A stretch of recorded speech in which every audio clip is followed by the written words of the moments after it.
हर साल दुनिया के कई रेयर एनिमल्स एक्सटिंक्ट हो चुके हैं। आज हम बात करेंगे 7 ऐसे एक्सटिंक्ट एनिमल्स के बारे में जो हमारी अर्थ के लिए प्राइसलेस ट्रेजर हैं, लेकिन आज उनके वजूद सिर्फ तस्वीरों तक ही सीमित है। आज हम बात करते हैं एक ऐसे पक्षी की जो सिर्फ कहानियों और तस्वीरों में ही मिलती है। डोडो एक फ्लाइटलेस बर्ड था जो सिर्फ मॉरिशस आइलैंड में पाया जाता था। ये लगभग 3 फीट लंबे और 15 किलो वजन तक के होते थे। डोडो का शरीर मोटा था, छोटे पंख होते थे और लंबी थोड़ी टेढ़ी चोंच होती थी।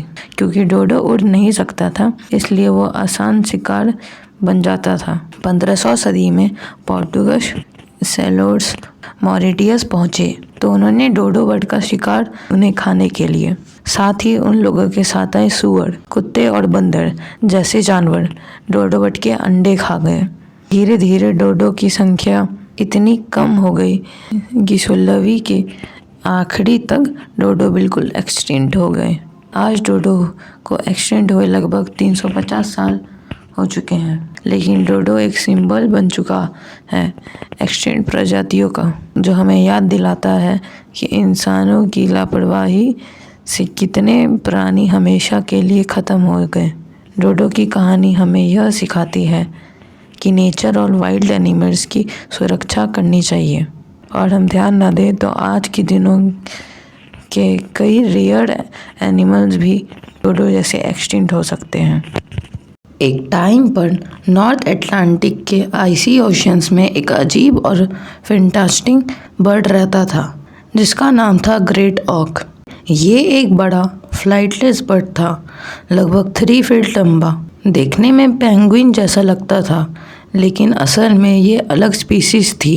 ग्रेट ऑक स्विमिंग और डाइविंग का मास्टर थे और फिश इनका मेन फूड था। लेकिन ह्यूमंस के लिए ये इजी टारगेट बन गए। लोग इसे मीट और एग्स के लिए इसे मास हंटिंग करते रहे और 19वीं सेंचुरी तक ये ब्यूटीफुल क्रिएचर धरती से हमेशा के लिए गायब हो गया। सबसे शॉकिंग बात ये है कि लास्ट ग्रेट ऑक 1844 में आइसलैंड के एक छोटे आइलैंड पर मारा गया। उसके बाद से दुनिया ने इसे दोबारा कहीं नहीं देखा। आज इसके स्टफ्ड बॉडीज और प्रिजर्व्ड एग्स सिर्फ म्यूजियम्स में मिलते हैं। लेकिन सोचो, अगर ये बर्ड आज भी ओशियंस में होता तो शायद हमारी दुनिया का एक अलग ही सीन होता। ज़ेब्रा और हॉर्स का मिक्स इमेजिन करो। बस वही था क्वाका, एक स्ट्रेंज लुकिंग एनिमल जिसके बॉडी के आगे वेल हिजॉन पर ब्लैक वाइट स्ट्राइप्स होती थी, लेकिन पीछे की तरफ सिंपल ब्राउन कलर। ये साउथ अफ्रीका के ग्रास लैंड्स में घूमता था और ग्रुप्स में रहते थे। लेकिन 19वीं सेंचुरी में ह्यूमंस ने इसकी हंटिंग शुरू कर दी, सिर्फ स्किन और मीट के लिए, और धीरे धीरे पूरी दुनिया से इसका नामो निशान मिटा दिया गया। लास्ट वाइल्ड क्वाका 1878 में मारा गया और लास्ट कैप्टिव क्वाका 1883 में एम्स्टर्डम जू में मर गया। आज सिर्फ उसके फोटोज और प्रिजर्व्ड स्किन म्यूजियम्स में बची हैं। लेकिन सोचो, अगर ये यूनिक ज़ेब्रा आज भी जिंदा होता तो दुनिया का सीन कितना फैंटास्टिक होता। आज हम बात करेंगे एक ऐसे जायंट मरीन के बारे में जो कभी अर्थ पर था और अब हमारे पास सिर्फ हिस्ट्री में ही उसकी कहानी बची है। स्टीलर्स सी काऊ। ये जानवर 18th सेंचुरी में बेरिंग सी और अलास्का के पास पाया जाता था। ये बहुत बड़ा था, लगभग 9 मीटर लंबा और 10 टन से ज़्यादा वजन रहता था। इमेजिन कीजिए, एक इतना बड़ा और जेंटल क्रिएचर सिर्फ सीवीड और एक्वेटिक प्लांट खाता था। स्टीलर सी काऊ का नेचर बहुत ही पीसफुल था। ये स्लो स्विमर थे और ये ह्यूमंस के लिए बिल्कुल डेंजरस नहीं थे। लेकिन जैसे ही यूरोपियंस ने इसे डिस्कवर किया, ये प्रॉब्लम का शिकार बन गया। हंटिंग और ओवरफिशिंग ने इसके सर्वाइवल को थ्रेटन कर दिया। सिर्फ 27 साल के अंदर, जब 1741 में गियोर्ग विलियम स्टीलर ने इसे डिस्क्राइब किया, ये कम्प्लीटली एक्सटिंक्ट हो गया। आज भी साइंटिस्ट और मरीन बायोलॉजिस्ट इसके फॉसिल्स और हिस्टोरिकल रिकॉर्ड्स से स्टडी करते हैं और हम ये समझते हैं कि नेचर के जायंट क्रिएचर्स भी ह्यूमन रिकलेस बिहेवियर से कभी कभी डिसअपेयर हो सकते हैं। स्टीलर्स काउ हमें एक इम्पॉर्टेंट लेसन देता है। नेचर का रिस्पेक्ट करना और एंडेंजर्ड स्पीसीज को प्रोटेक्ट करना हमारी रिस्पॉन्सिबिलिटी है। आज हम बात करेंगे एक एक्सटिंक्ट मरीन एनिमल के बारे में, कैरिबियन मॉन्क सील। ये सील कैरिबियन का नेटिव स्पीसीज था और सबसे जेंटल और पीसफुल एनिमल्स में एक। ये सील का बॉडी रोबस्ट था, हेड राउंडेड और इसका फर ब्राउन या ग्रे कलर का होता था। पप्स थोड़े लाइटर होते थे। हिस्टोरिकली ये फ्लोरिडा कीज, ब्रह्मास ग्रेटर और लेसर एंटीज और कैरिबियन के दूसरे रीजन्स में पाया जाता था।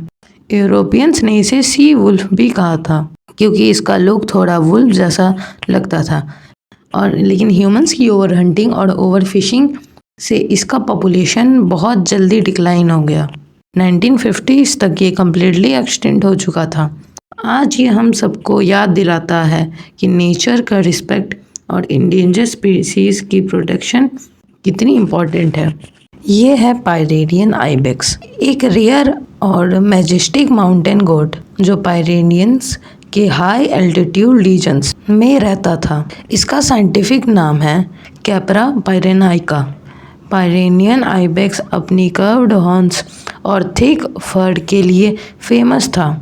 ये रस्ट टेरेन में इजीली सरवाइव कर लेता था और मोस्टली रॉक स्लोप्स और एल्पाइन में रहता था।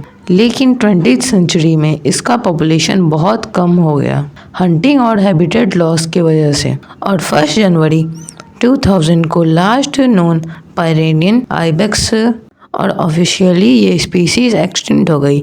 2003 में साइंटिस्ट ने एक हिस्टोरिक अटेम्प्ट किया इस स्पीशीज क्लोनिंग के थ्रू रिवाइव करने का। एक फीमेल आइबेक्स टेम्पोरेरी क्लोन हुआ, लेकिन अनफॉर्चुनेटली वह सिर्फ कुछ मिनट ही जिंदा रही। पायरेनियन आइबेक्स का ये स्टोरी हमें दिखाता है कि वाइल्ड लाइफ कंजर्वेशन कितनी ज़रूरी है।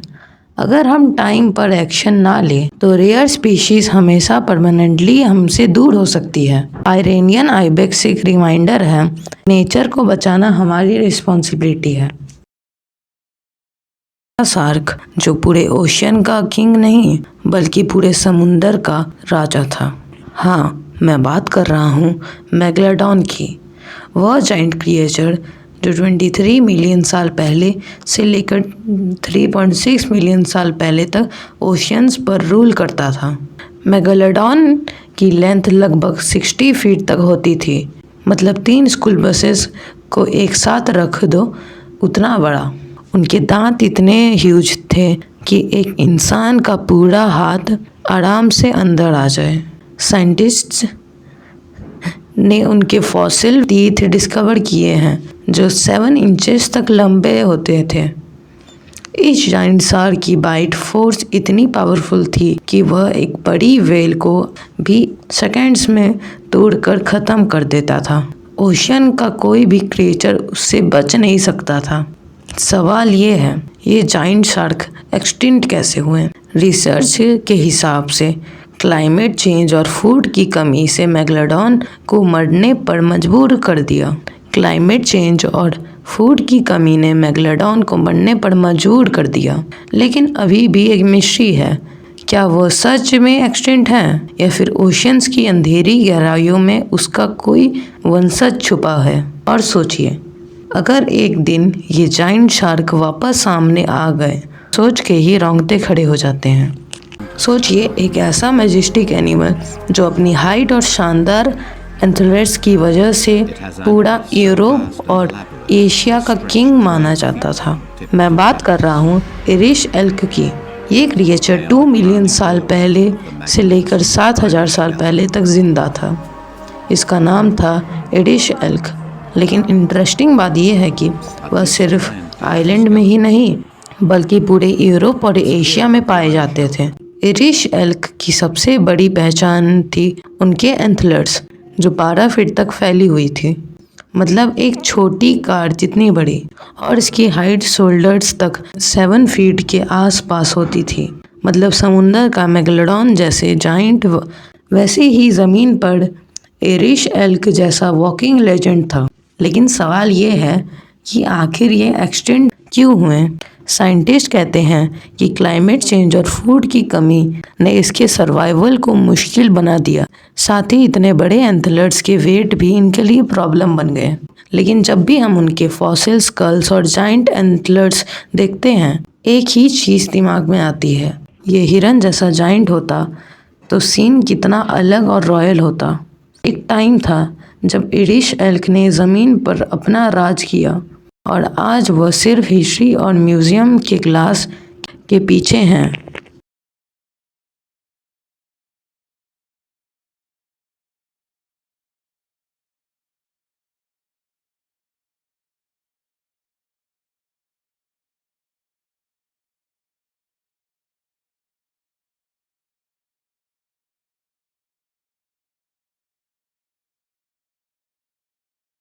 सोचिए, एक ऐसा